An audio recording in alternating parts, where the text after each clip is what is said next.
हिंदुस्तान जिंदाबाद। मैं हूं तस्लीम, आप देख रहे हैं तस्लीम ऑफिशियल।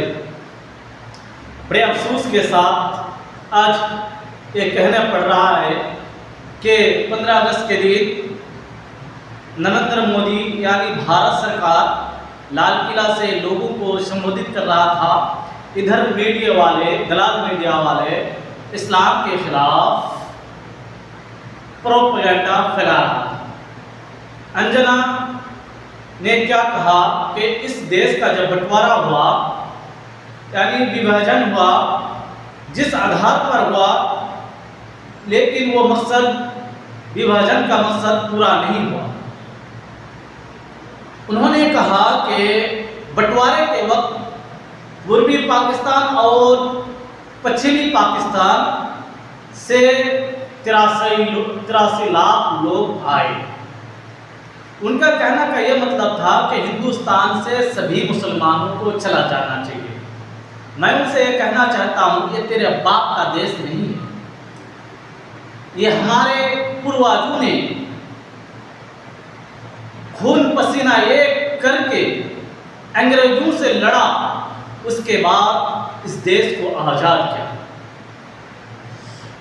एक ट्विटर यूजर लिखती है, this is not commentary on partition, this is not an analysis of Pakistan, this is poor hate speech and at 200 million Indians मुस्लिम।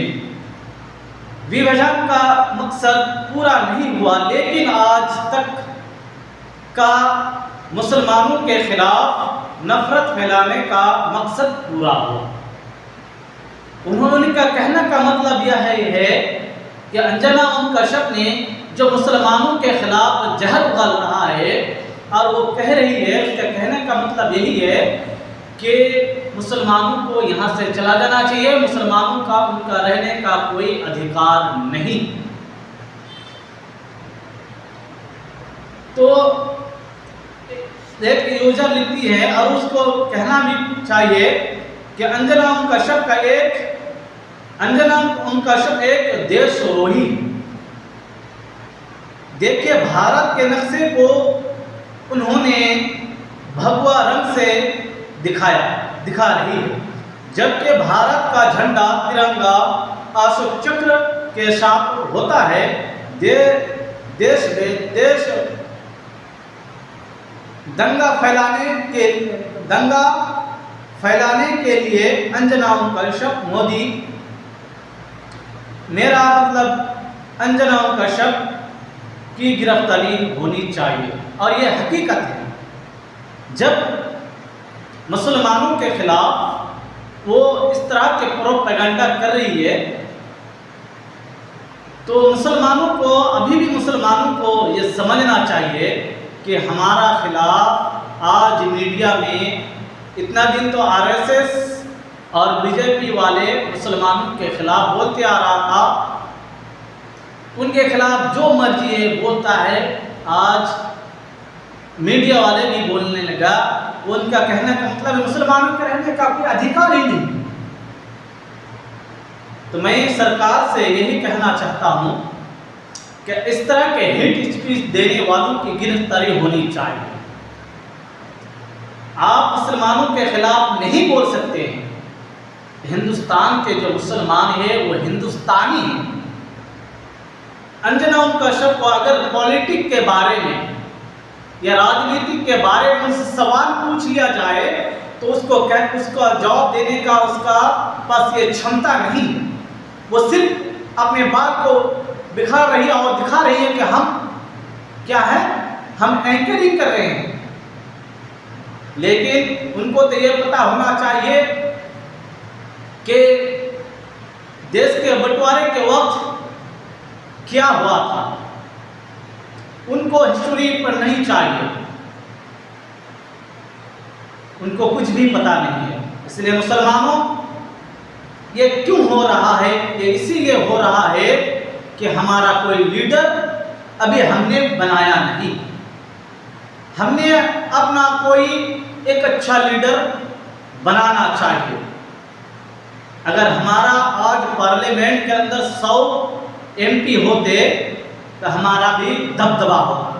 ये किसी के कहने की जरूरत नहीं होती कि मुसलमानों को यहाँ से चला जाना चाहिए, और अनजान आवाम का शक को ये कहने का जरूरत नहीं होती, ये कहने की ये हिम्मत नहीं होती कि विभाजन जिस मकसद से किया गया वो मकसद पूरा नहीं हुआ। इसलिए मुसलमानों, आपको अभी बिहार इलेक्शन होने वाला है, अभी भी आप अपने लीडर को पहचानें। आपको किसी से डरने की आवश्यकता नहीं। आप अपना लीडर बनाइए, आप अपने आप को मजबूत कीजिए और एक ऐसा लीडर बनाइए जो पार्लियामेंट के अंदर दहाड़ सके, जो मुसलमान के पक्ष में बात रख पाए, जो एजुकेटेड हो, जो पढ़ा लिखा हो, जिनके बोलने की सलाहियत हो, जिनको किसी चीज़ से डर ना हो, जिनको न सरकार से डर हो ना और किसी चीज़ को, जिनको संविधान का ज्ञान हो, जिनको संविधान का इल्म हो, जिनको संविधान के बारे में पता हो, ऐसे लोगों को आप चुनिए। आप RJD वाला भी मुसलमानों के खिलाफ होते हैं, मुसलमानों को वो सगा भाई नहीं समझते हैं, वो ऐसे ही पड़ोस वाले ही समझते हैं। कांग्रेस वाले भी नहीं समझते। अगर समझता तो मुसलमान का एक लीडर कांग्रेस के यानी इंडिया गठबंधन के साथ शामिल होना चाहा, लेकिन उनको क्यों नहीं लिया?